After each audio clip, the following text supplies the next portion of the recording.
All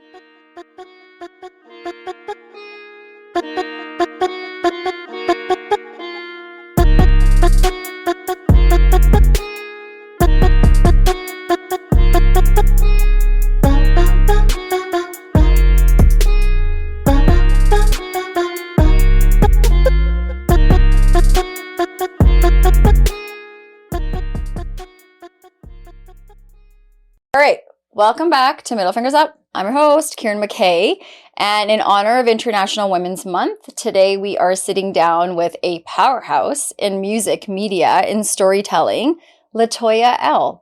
LaToya is a music media personality and multimedia creative, and we're going to find out what that means in a few minutes.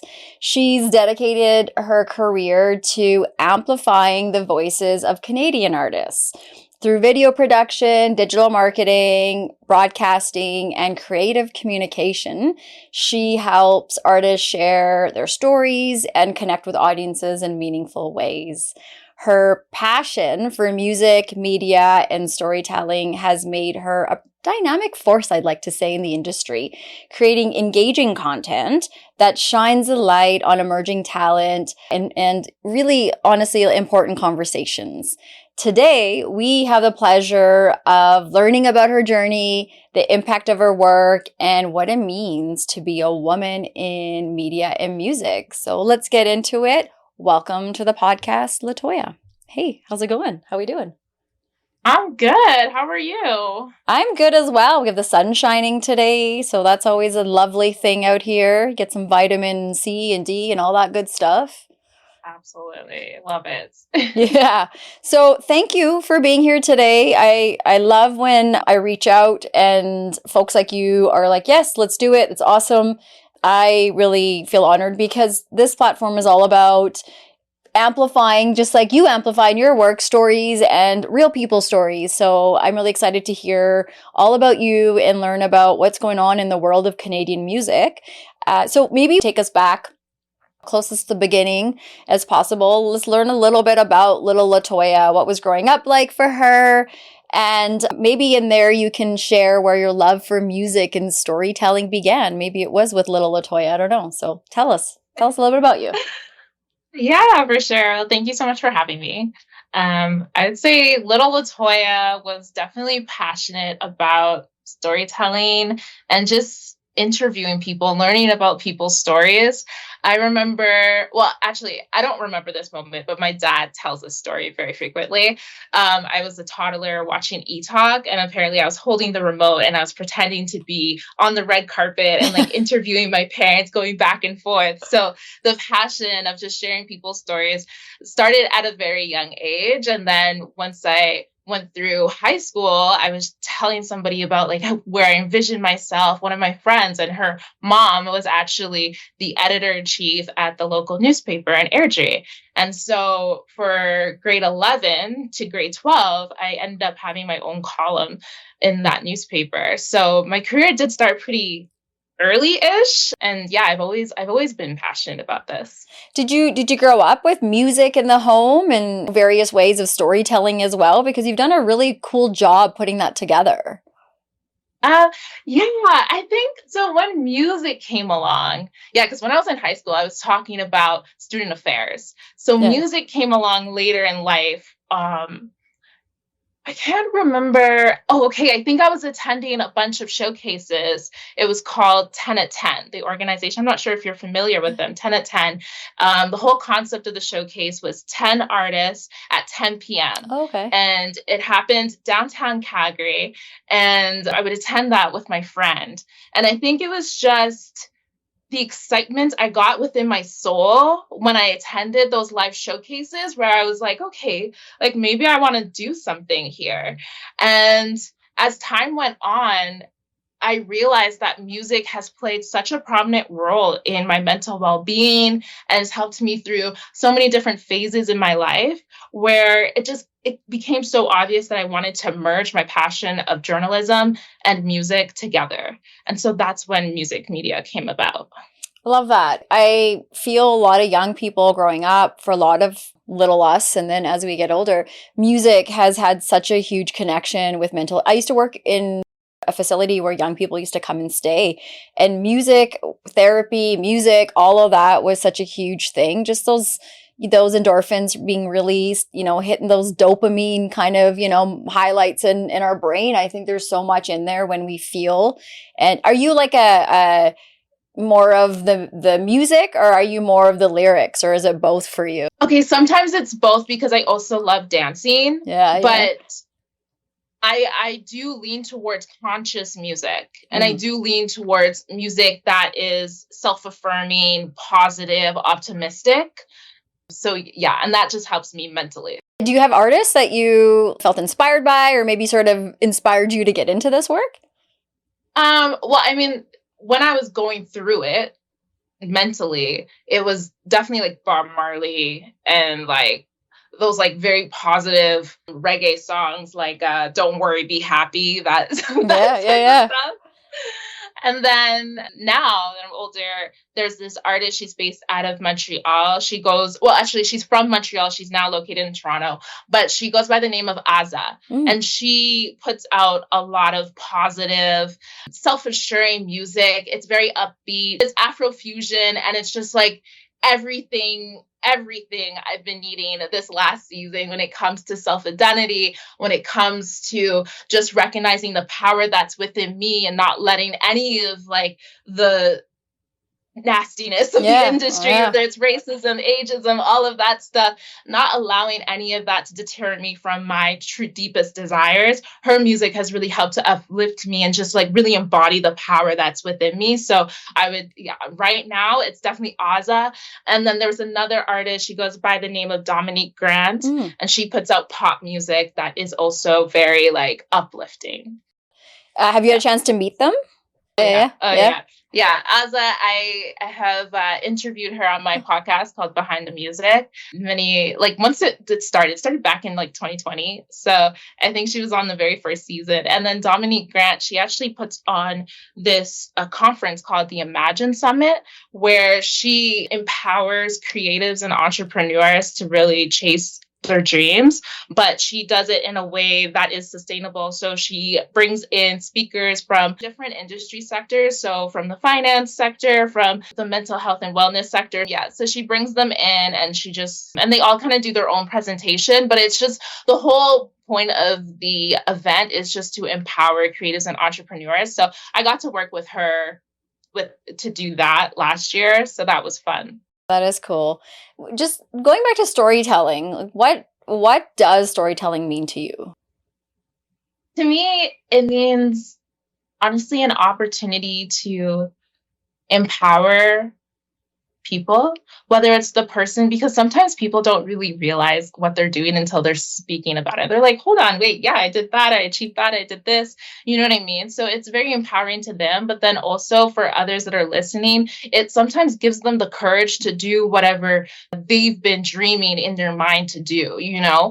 So to me, it's an act of empowerment. I love that, because storytelling, it's not really, you're hearing, you're seeing, but it's the one time where you're really feeling when people are sharing their experience or whatever it may be. And then it's like this little bit of you can see in them. And I think that's the whole addicting part, or kind of that chain reaction of like, oh, okay, you're doing this, then maybe I can also bring out a little bit of my dream. I think that even for women, I think that's a big thing for us growing up as kids. We're told, shush, do what you're told, the black and white, and then you lose your dreams and those kinds of things. And so for people that are able to pursue that, I think that's always, we want to know more about that, because there's more of us that are dying to get there than are actually, doing it. Definitely. And I would say like, it's sometimes it's really not easy, but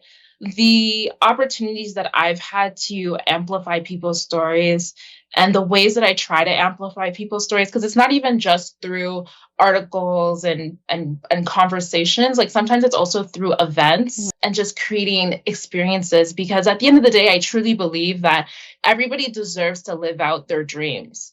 And so if I can help in some shape or form by amplifying a voice or putting on an event that brings out some type of revelation to an individual, then that's the space that I want to be in. I just feel like that's where magic happens, and like magic deserves to be seen. Yeah, I know. I get it, because I've had the luxury of interviewing so many people, and in this last month, it's worked out. And I can't say I planned it, because I'm not good at that. I'm very in the moment. But I've been interviewing all women this month, and all women of color, and there is so much magic. I've been saying in every episode this month of when women of color get together and have these conversations, because we've been taught to, look at each other as comparison, competition, and all sorts of things. And I think it's so meaningful to kind of break those barriers together. And we're just, it's so sad, because some people are like,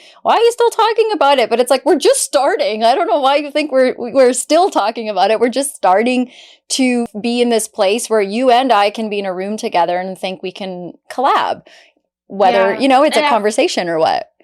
Absolutely. And it's just so sad that sometimes the workforce makes us have these narratives that there can only be one. Yes. When that's so far from the truth. And I'm grateful that I'm existing in this time where I can support my BIPOC peers, and like we can like rise together and empower each other. And like, yeah, it's such a beautiful era. It is unfortunate that it's still a conversation. It's still something that we have to practice, but I'm grateful to be a part of the movement.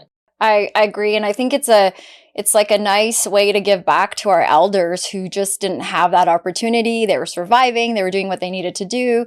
And we get to be in this space where we can see some action, right? So I think it's like, you don't want to take advantage of it. That is a big part of why you're here today. Cause I've been watching you, and like I said, it's just, you're electric. When you post something, you share something, you dance for us a little, it's very uplifting, and you're all about that infectious energy. I mean, even with you talking right now, it's just like amplified. Even that's the word of the day, right? And I love it. I think that's great. So it gives me energy, so I appreciate that. Can I ask you, like, in all of this, like, as you're building your career, and you were as a little girl looking at eTalk or eCanada, and then you're growing up in high school, you get to write in this column, all these kinds of things were happening for you. And like you said, sometimes you don't even realize this path is almost being paved for you. Was there a defining moment when you knew this is the path for you? I think it was when I was in university, and I was strategically trying to figure out how I can complete all my assignments in a way that I would be talking about the music industry. Oh. Like, I remember there was one assignment where I was like going around different production studios. It was some like geographic, we had to like create a map. And then on the map, you could click certain locations, and then you would see a pop-up of an article. And so I chose recording studios, and I would go there and interview different recording studios near my university. And I think that was the defining moment where I was like, oh yeah, we're doing this. That's so creative. We're doing this. Yeah. Did you get a good mark on that project? Yes, I did. Do you have, I'm sure you have like a bucket full of these memories, but do you have like one of the most memorable stories or projects that you've worked on that you hold closely to you, that you've learned from? Yeah.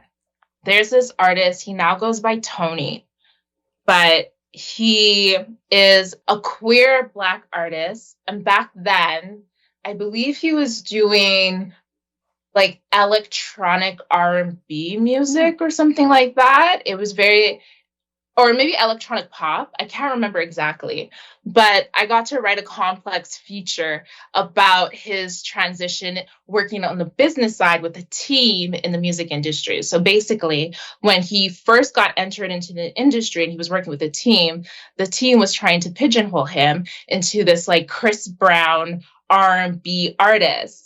And it was so bad, like they wanted him to dance like him, dress like him, and all these things. And it was so bad to the point where they were even requesting him to bleach his skin.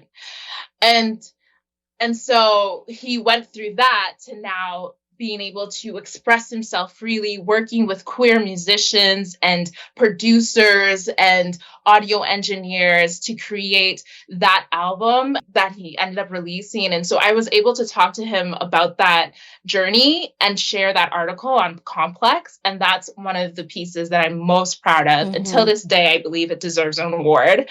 But it was just really important to tell that story about how the industry sometimes tries to pigeonhole artists and also stereotype them into a genre that just doesn't align with who they authentically are.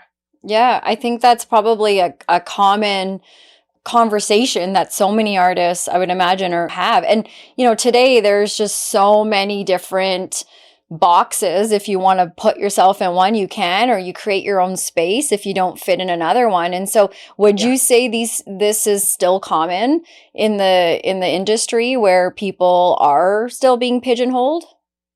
I think now people are forced to be more aware and more open-minded and less quick to assume. Yeah, they're definitely forced. Post George Floyd, people are forced to think before they speak, think before they do.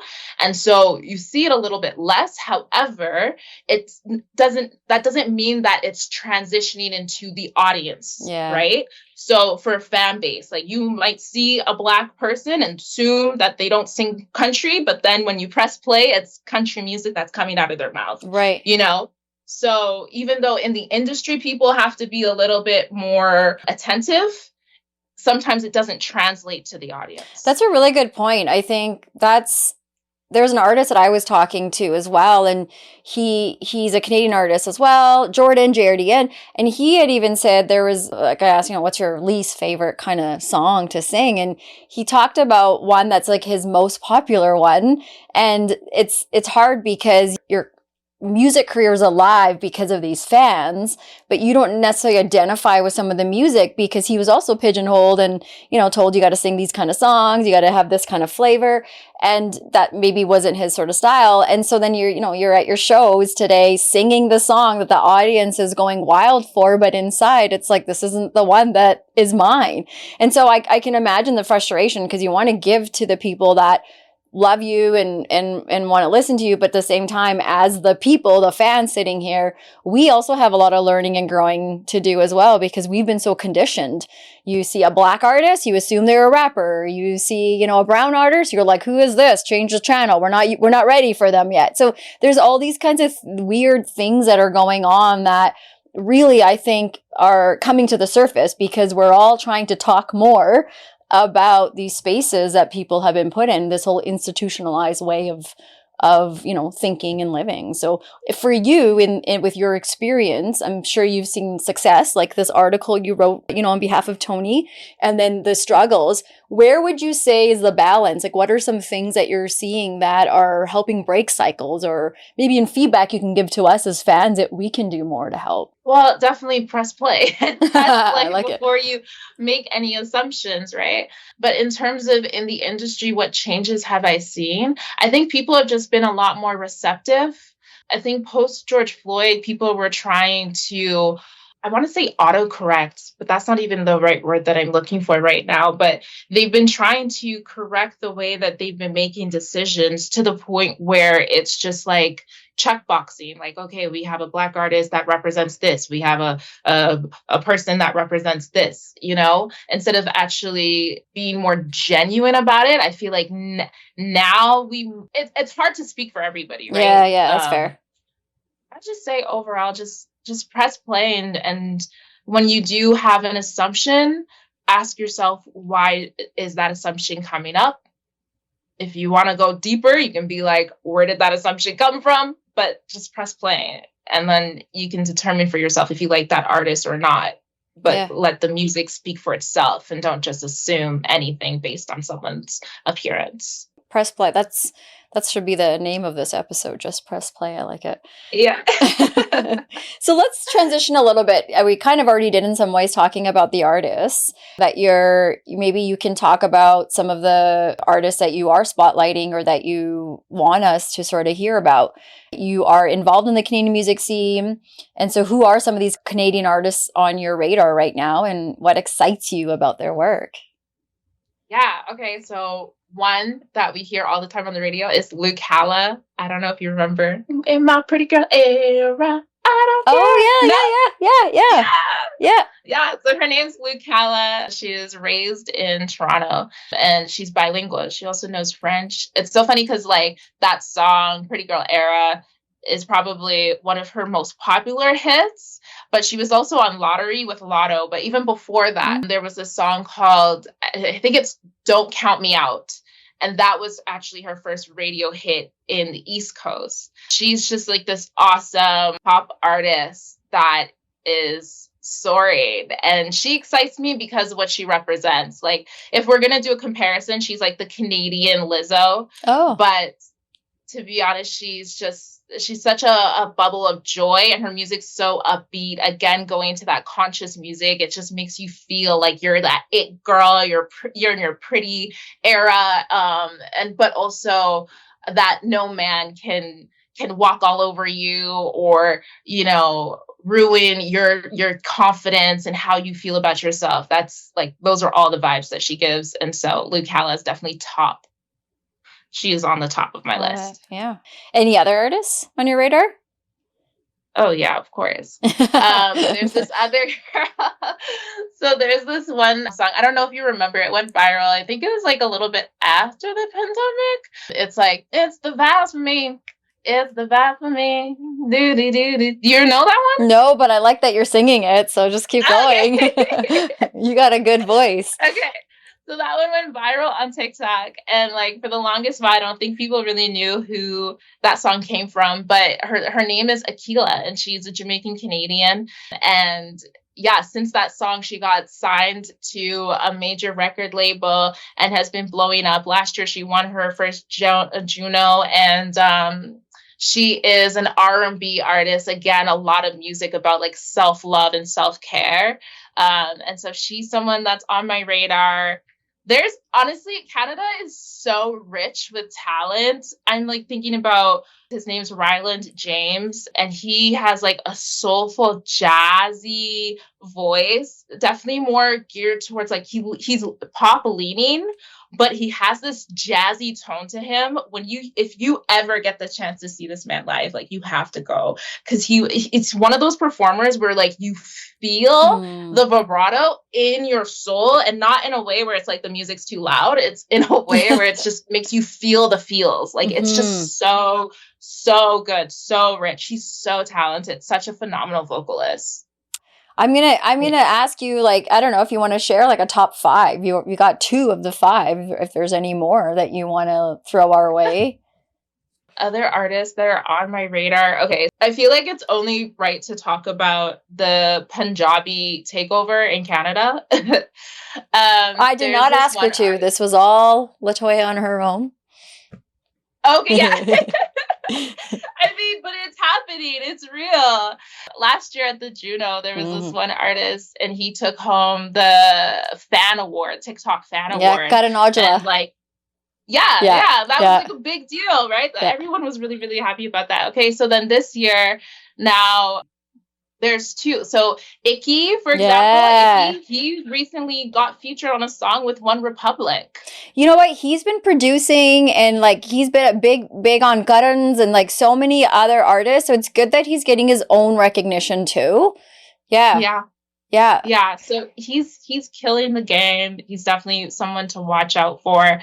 There's this other artist in Ontario. He goes by the name of Spitty. Yes. Spitty. Yes. Yeah. Yeah. He's rapping, right? Yeah, he's a Yeah. rapper. Yeah. He's like, if you're into flows and you like that fast beat rap pace, Spitty's like definitely a go-to person. Since we're in Calgary, let's go local. Tia Woods. So she's an Indigenous artist. She's getting a lot of attention right now. And she'll be performing at the Junos that's happening on March 30th as well. So Tia Woods, definitely more pop focus, but there's a little bit of folk influence, and there's a lot of soul in there too. So she's someone to look into.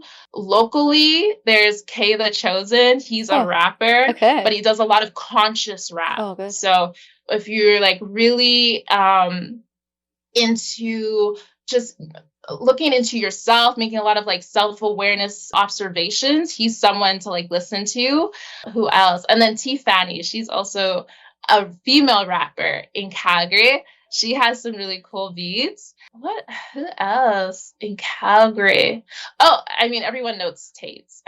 Yeah. Yeah. We do. Yeah. Yeah. So with these artists, like, can I ask, because I don't know this technical side, but you're right. We have a lot of talent in Canada. And so what happens? Because there seems to be like a separation between us and then the rest of the world. And, you know, there's those people that love the underground stuff and they'll go look around and find artists. But for most people, if they hear it on the radio, then, you know, then that's their introduction. For me, it seems like these artists stay in Canada, but then it's like where they don't get to go international, or no one in the US has heard of them particularly, or it takes so much to get there. Am I just sort of in the background kind of making this up, or is there some truth? Like, is what I'm seeing the truth of this? Yeah, we definitely have an infrastructure problem in Canada. For the music landscape, there's certain genres that are established, and then there's certain genres that aren't. So genres that are established would be the country and rock genres, where it's a lot easier for you to navigate the industry and just build your career and go mainstream. Whereas for any of the other genres, it takes a little bit longer. It takes a lot more strategy.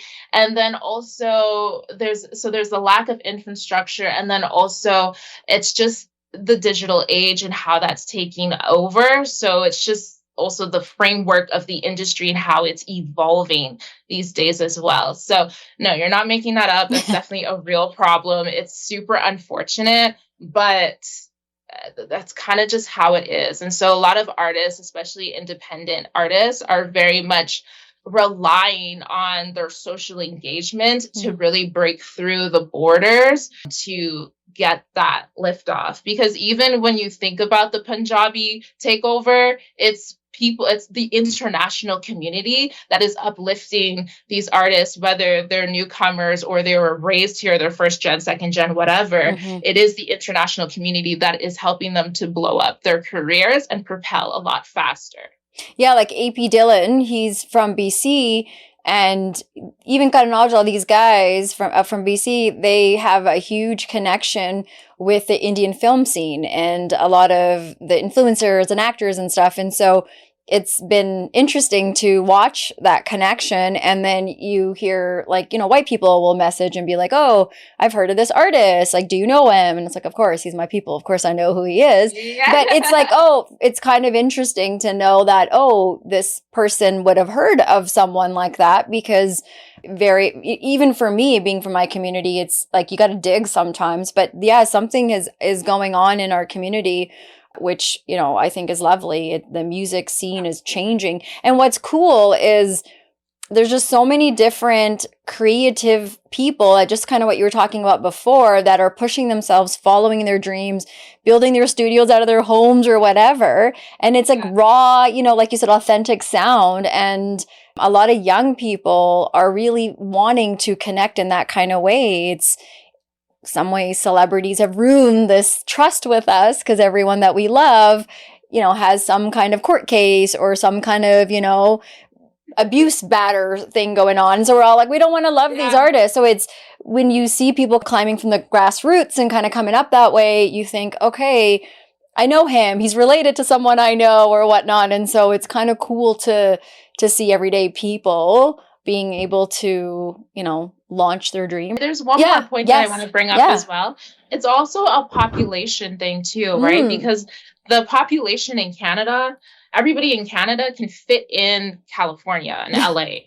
So it's also that when it comes to just the demographic that's based in Canada, it doesn't equate to the amount of people elsewhere. Right. That's a really good point as well.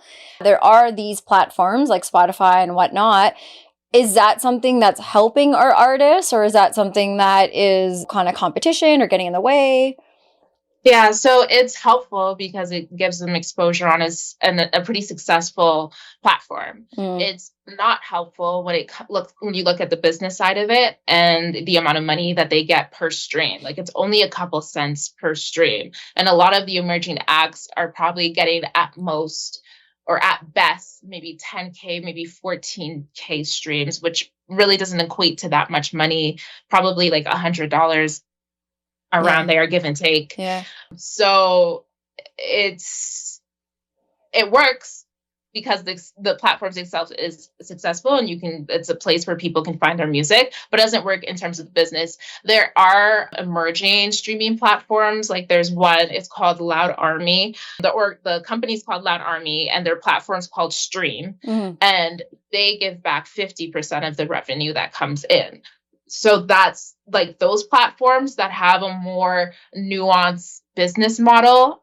It just makes a lot more economic sense, right, compared to what is out there. So can we break down your role? Because earlier I had introduced you as a music media personality and multimedia creative, and you mentioned your podcast as well, Behind the Music. You have done a lot of work when I was reading up about you. So how does your role help some of these new artists that you're, even these underrepresented, represented? No, I can't say the word. Underrepresented. Yeah, there you go. Whatever. Artists that you're trying to, like you said, amplify. So can you break down your role a little bit for us? Yeah, for sure. So as a music media personality, I create videos that talk about these emerging acts. Yeah. And then on the back end of it, as a music journalist, I get to write about what they're doing on platforms that are pretty well known in Canada or abroad. So that's Complex Canada, that's Shifter, that's Range, and that's Next Magazine. And then through my podcast, that's the multimedia side of things. So not even the podcast, but through Behind the Music. Behind the Music is a multimedia platform. And through there's like streamlines of different things that we do. One is the podcast, another is my PR services, and then the other is just dynamic storytelling through video. And so through all of these multimedia streams, I amplify artists. I love that. Thanks for the breakdown, because I promised earlier, I said, we're going to talk about that. So can I just shift to you as we're talking about the work you do in your career? So as a woman of color yourself in media and music, and we already talked about this for your artists, but for you, like, have you faced challenges in your career? I would say the challenges that I've faced wouldn't be anything different than other women. You're just like, when you have a diverse name, how likely is it for you to get the job, or how likely is it for them to look at your resume, stuff like that. I would say because I work predominantly within like the Black music sector, I don't necessarily face a lot of discrimination, but what I can say is that there's been points within my career where I've been tokenized, and there's been points in my career where I've experienced ageism. But outside of that, I think I've been pretty lucky and like blessed, to be honest, because there has been quite a few white allies that have really helped to like shove my career forward. Yeah. And I'm also really grateful for like a few people that I've met within the industry that like advocate for me. So yeah.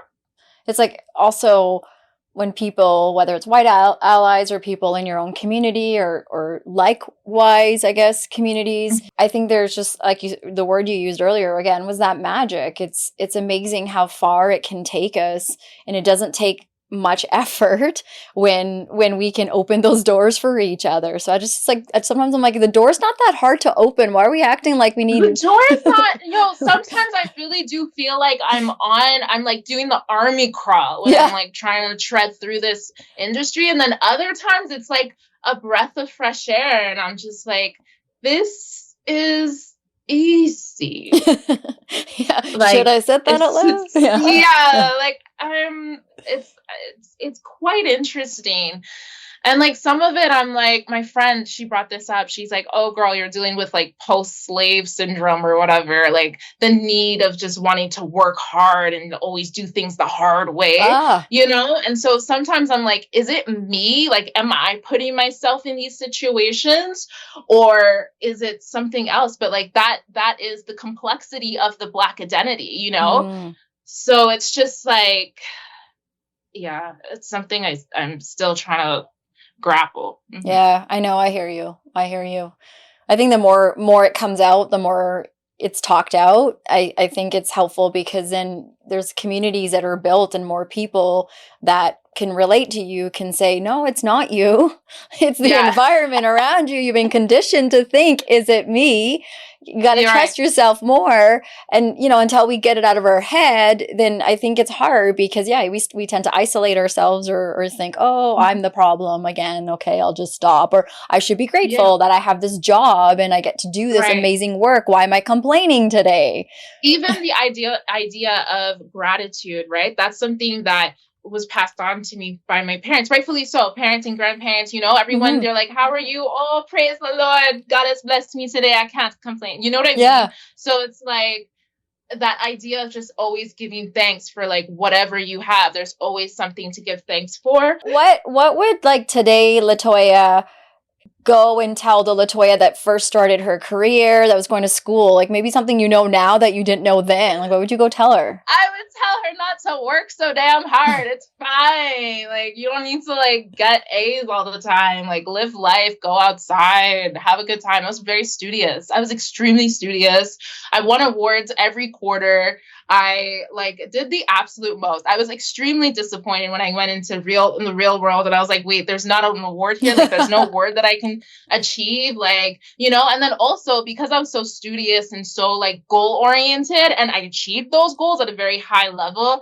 When I came out of university and stuff, I was always seeking validation because there was no longer these systems in place to validate my work.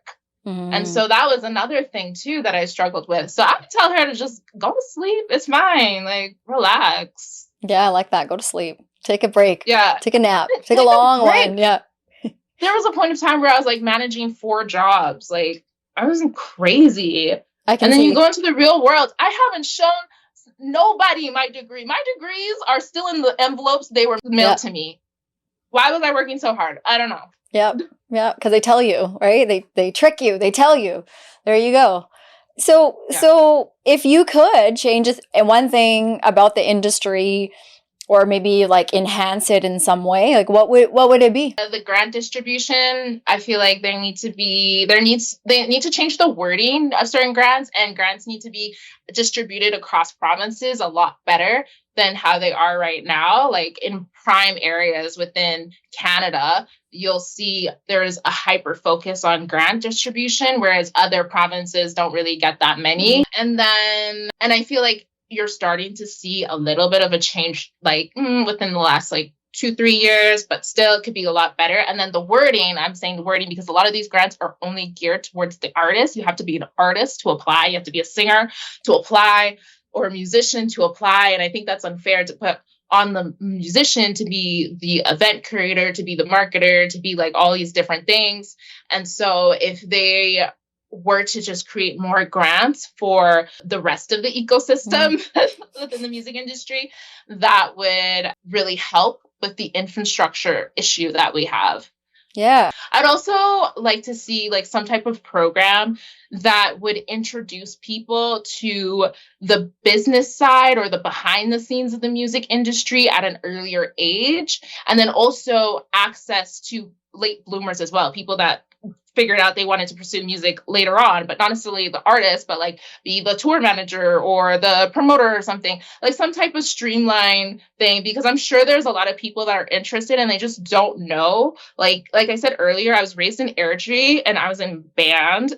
So I knew how to pursue band outside of high school, but that was the only education I had in terms of pursuing the music industry. So yeah, it's interesting because what I hear you say is like creativity is in all of us at a young age. And so when we're going to school, we don't get to, I mean, you go to art class and all that kind of stuff, but you don't, you go to music class maybe, but you don't really get to talk and, find those strengths. And there's a lot of kids out there that are so talented. And then you're right, when it's all about getting ready for your provincials, university exams and stuff, and fine. But many of us kids, that's not really what we are growing up for. And so even my son the other day was like, it'd be really cool if they start teaching us the good and the bad and the ugly about AI and all these things that I'm going to have to live with as I get older and go get a job. And I was like, God, you're so smart. Like I would have just stayed in the box and kept doing what I was doing. But you're right. All this new stuff is coming out and you should have access to these tools, whether we love them or not, they're going to be there. So I think that's a really good point about, let's start young. And when you have a community where there is creativity like music and arts, you're thriving, and that's what we want in our cities and our towns. And it's good for our souls. Yeah, for our cities or towns, it's good for our souls. It's healing for everybody. It's healing for the instrumentalist. It's healing for the person that's listening to the music. We already know it makes money. Like if you're listening to music on a day-to-day basis, then you can pay for a concert. It's not like people aren't going to Stampede to listen to music. You know what I mean? Like we see the economics behind it. So yeah, 100%. And that AI, that's a really good point. I think people are afraid to say the wrong thing, but like even just having open conversations with students, because kids out of all the people in this world, kids are so smart. So just having open conversations, I feel like they should really do that. Mm-hmm. So about AI, actually, I just thinking there's all this stuff going around with artists like Rihanna and people we know. And then you find out you're listening to the song that you just love and you're like, fuck, I got swindled by AI. Someone else like put this in and made it. And it's not even Rihanna singing or whatever musician we love. So what kind of conversation are you guys having? Are artists feeling threatened or like, what's the talk? Because it's like a lot of stuff that's going on in the AI world. There's a lot of stuff, and I think people are just kind of figuring out how to use it strategically and how to use it in a way that doesn't compromise the creativity of the music, but also helps with efficiency. Because at the end of the day, we can't hide from it. We can't pretend it doesn't exist. Mm-hmm. There's a lot of legal things that are coming up when it comes to AI. So a lot of the conversations are what I'm hearing are predominantly with the production use. So, people are saying that if you can record someone once doing like la la la la la la something, and then AI can duplicate it in a way that if I have an Afro beat, a rock beat, and a jazz beat, I can now drag that AI duplicated voice onto each of those versions, and then we can determine which one's the best one type of thing. And so people are looking into those methods. People are looking into how AI actually produces music. I know there's an audio engineer / producer who uses AI for efficiency instead of pressing a bunch of buttons for like this sound, that sound, that sound. It's a lot more of a fluid process for him now. You see it a lot in terms of the production. Huh. Yeah. Okay. People are still experimenting though. There's no black or white as of right now. Yeah, no, for sure. It's so new. And I mean, also like sometimes it's like there's also like real life issues going on in the world. And then there's this deep dive that people are always taking the AI and all this stuff. And it's like another distraction that's been thrown our way in some ways too. So we're kind of moving into these trends and that's sort of where it seems like we're going. And maybe you can help me with like, what are some trends that you see shaping the future of music media? That's an interesting question.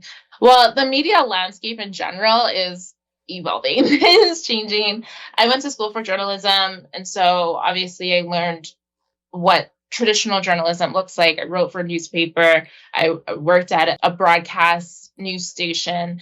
And so yeah, even news outlets like Daily Hive, you can see that they're doing more like reviews and stuff because ads and advertising food stuff, like that's where all the money is at. That's what people care about.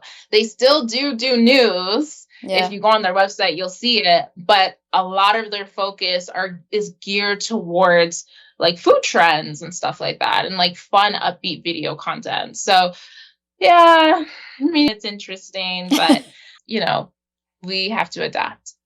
Yeah, for sure. I think there's that, and then there's also not losing sight of, what did we sign up for in the first place, and continuing to be authentic to the fact that, even if we look at the beginning of the conversation, it's about bringing underrepresented, is that the word?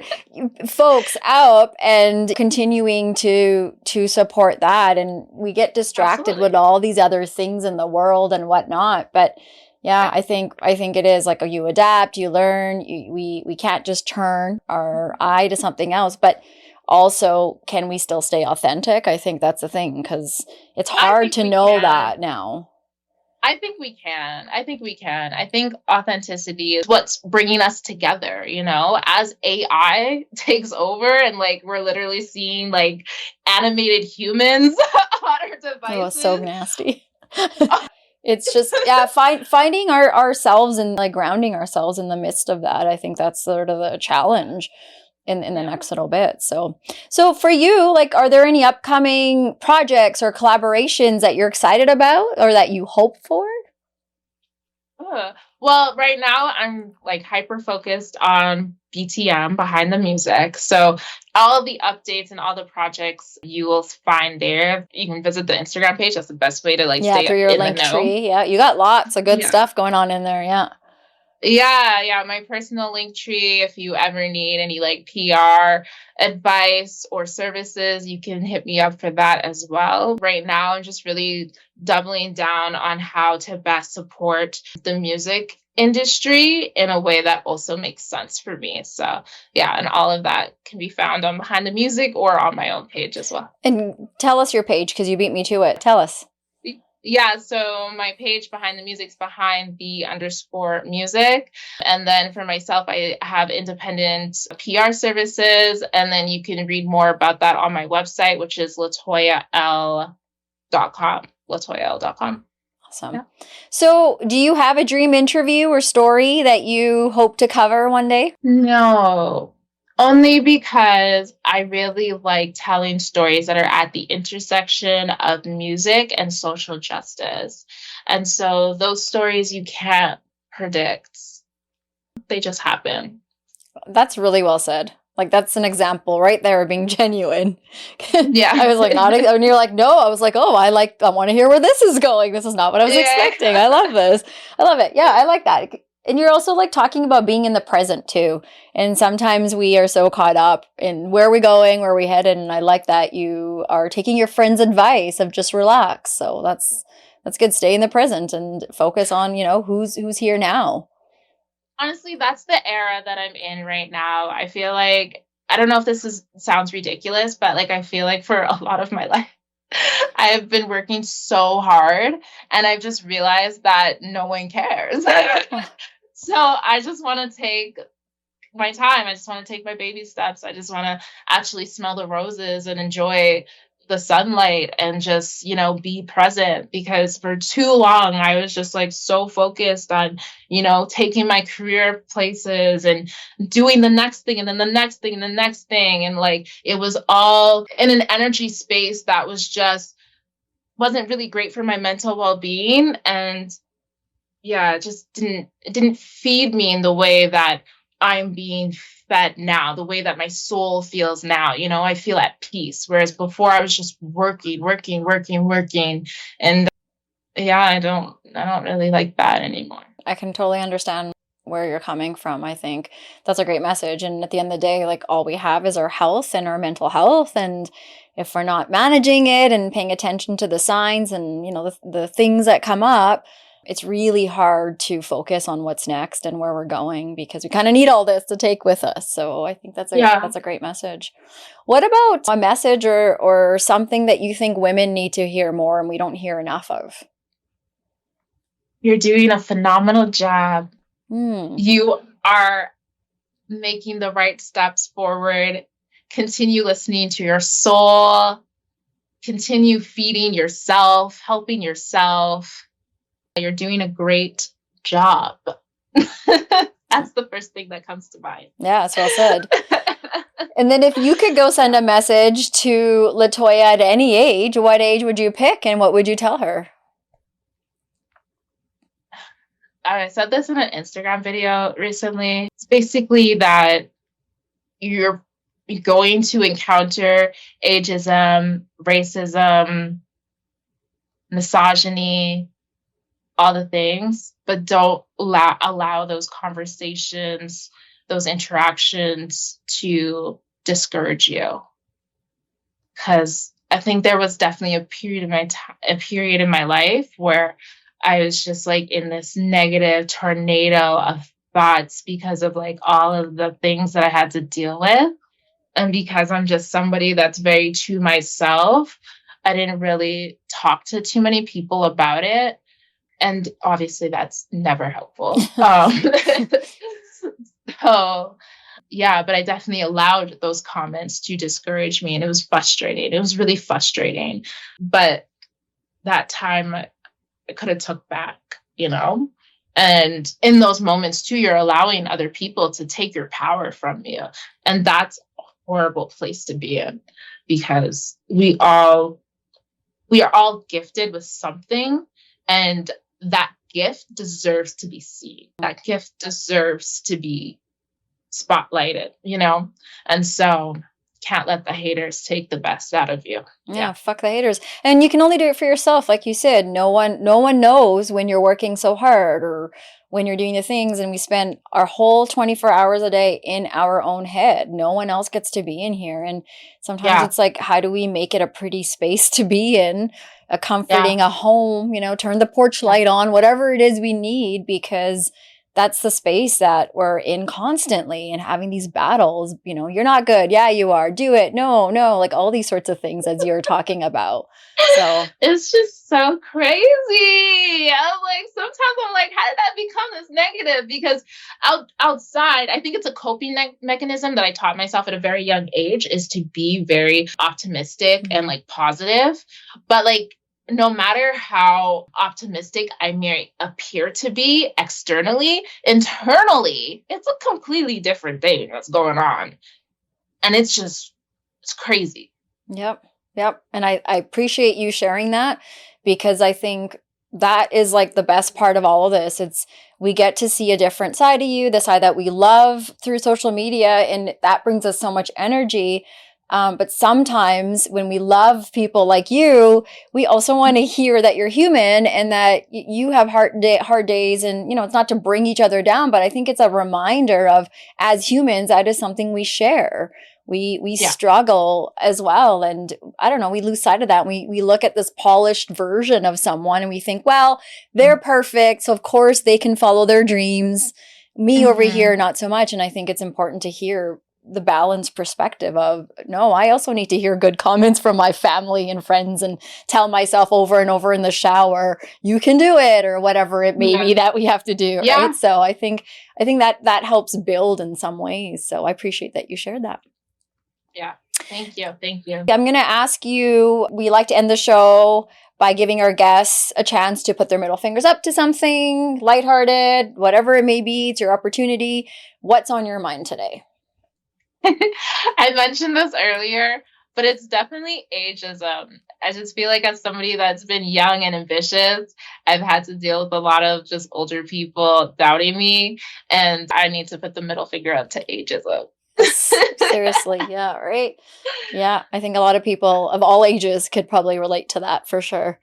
Yeah. Amazing. Totally. Good. Yeah. Is there anything that you wish I had asked you today that I didn't, or you want to go back and clarify or add to? No, I think I just want to reiterate how much talent there is in Canada, and that Canadian music is as diverse as this world, because Canada is a melting pot of several different cultures. And that is what our music reflects now. So if you think that you can't find a musician who's Canadian or is a newcomer and releasing music, recording music here that you like, you are wrong. You're wrong. So then where can we turn that wrong into a right? Where should people go to look for? My page. That's my right. page. Yeah, I feature so many incredible artists. And yeah, the majority of them, if not all of them, are Canadian. Right now, I have a series going on called Artists You Should Add to Your Playlist. And you can literally just binge the entire series. And I'm sure you'll find an artist or two that speak to your soul. Yeah, and you did one for Women's Month too, a little playlist as well. So it's like you kind of take times and themes and stuff and put that together. I love that. Yeah. Yeah. And in the captions, we're talking about like really important things too. And I think that's another thing that I love about music, is that you can use music to have very important conversations. So there's songs that we selected that speaks to domestic abuse. There's songs that we selected that speaks to chronic pain and just issues that women face. And it's just a good way to spark a healthy conversation and just open your eyes to realize certain things that are happening. That's so well said. I like that. So lastly, if there was one thing and only one thing our listeners, viewers left with today, what do you hope that is? Okay, so this is what came to mind. To have a go-to playlist that without a doubt will put you in a good mood. I love that. I don't think we directly spoke to that, but yeah, definitely make sure to create a playlist that will automatically put you in a good mood no matter what you're experiencing that day, in the moment, or whatever. Have a playlist for that. Yeah. I love that. And I want to like give a shout out to my brother, because he is all about playlists. And if you go to his house, and depending on what we're doing, he'll have the playlist read. And then it's like we have to all, oh, it's so good. But my favorite was my sister, and his wife, my sister-in-law, and I were going on a mini road trip, and I was like, hey, put a playlist together for us. So aside from the inappropriate name that he called all three of us, it was so cute because it was all these songs that were from when we were growing up, songs that were time with, with his wife, and like it allowed us to have such cool conversations in the car the whole way. And it's so cute because we keep that playlist close to our heart amongst other ones. But yeah, you don't think about that, that why did I put this one together? I have the angry music, the Punjabi music, or just the, fuck everyone music, or whatever it is. But I love that. It's a really good message. So thank you for that. That was very cool. Yeah.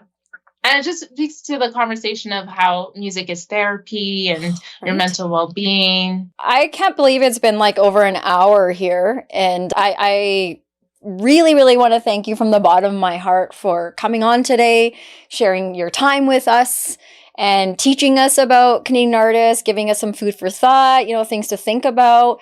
Just hit play. I love that. And I think that's just that's good advice in life. Let the person talk before we tell them to shut up, you just in general. So I love that. And, I just want to tell everyone else too, as we usually do, these conversations are door openers. We're just starting to have them. And so we would love for you to reach out to LaToya, reach out to us if you want to add to this conversation. Maybe you know some emerging artists. Maybe you are an emerging artist and are like, well, LaToya is your person. So reach out, let us know what you thought about today's conversation. Again, LaToya, thank you so much for being here. We really appreciate your time with MFU. Appreciate you. This was awesome. Thank you.